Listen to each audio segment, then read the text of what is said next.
Here we're doing vlog 10, and instead of doing a response to a reading, my typical quotes and a few questions, we're responding to our peers. We're responding to one of our peers' vlogs from any of the vlogs that we've had in the past. So I chose to respond to my hallmate Alex Norton and his remix video. And before I begin, I want to throw in a little thing that about half an hour ago he made me play a little FIFA game with him that he wanted to record and present for his remix, for his Let's Play video. I beat him 3-0, and because of that, he's not going to use the video anymore. So, sorry to subscribers on both sides. That one, you don't get new content from him, but also that, I beat him. That's just my skill level. I guess I'm not good. 3-0 is a pretty solid win. So, sorry about that. But anyways, I digress. We will start with our video, and let's get into it. So first thing I want to talk about is Norton mentioned that what Sousa talked about in his article did happen, and that is that technology got um, really involved with the music industry and has a bit of effect on culture. And I agree, but only to a certain extent, because what I said in my vlog was that it didn't really have an effect. But I agree that technology, its presence has grown astronomically in the music industry. Now, what I want to talk about is I want to answer Norton's question, and that is, has technology aided or negatively affected the evolution of music? And I would say 2,000% yes, technology aided the evolution of music. I look at it from two aspects that I talked about in my vlog as well, and that would be sampling and production. I took a music class my senior year, but I'm also an incredible fan. Music is one of the biggest things in my life, and especially hip hop and rap.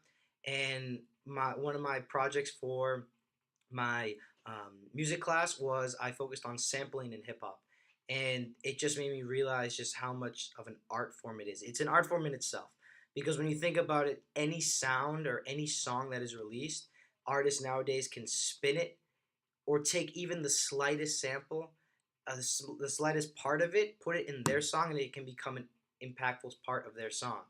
Now, my guy, I always throw the plug for him, is Kanye West. I think, honestly, as much as people hate him um, or love him, I'm in the love category.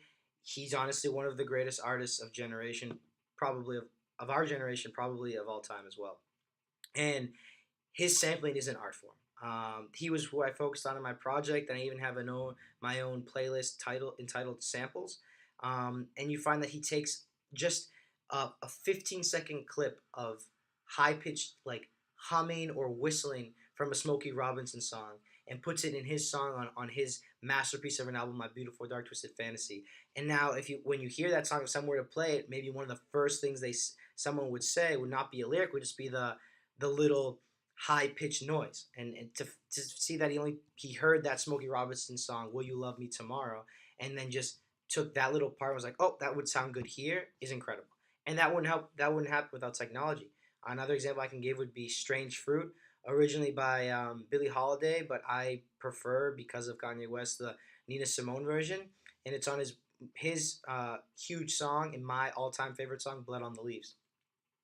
So I think that is, without technology, would not be possible. That sampling. It was done um, before I guess this type of technology was around, but maybe not to this extent.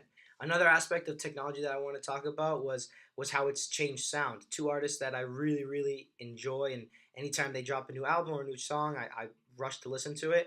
Would be Bon Iver, or Bon Iver, however you prefer to pronounce it, and Francis and the Lights, and they both have an incredibly similar sound. But not a lot of people, I feel, know about Francis and the Lights. And I was introduced to him via Chance the Rapper, not personally, obviously, but just through the song Summer Friends, because that intro hit me when he hit that one line of I Believe.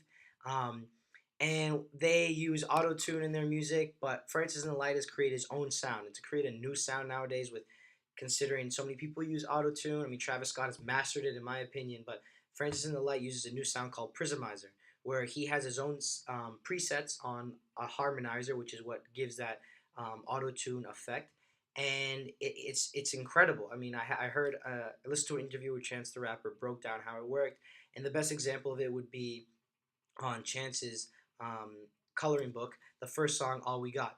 You wait for Kanye to come in, and you just hear like there are 15 cyborgs coming in behind him, and it's actually just one voice. It's not even the auto tune changing. It's one voice with Francis build uh, different chords around that sound, so it sounds like it's multiple people, but it's really one person. Now, I honestly, I'll be completely honest, don't even understand what that stuff means. Building chords around that voice, but that's what technology's done, and it makes an incredibly distinct sound. So yeah, in closing, I'm glad that we got to switch up the assignments and respond to our peers' vlogs. I hope that we could do this again.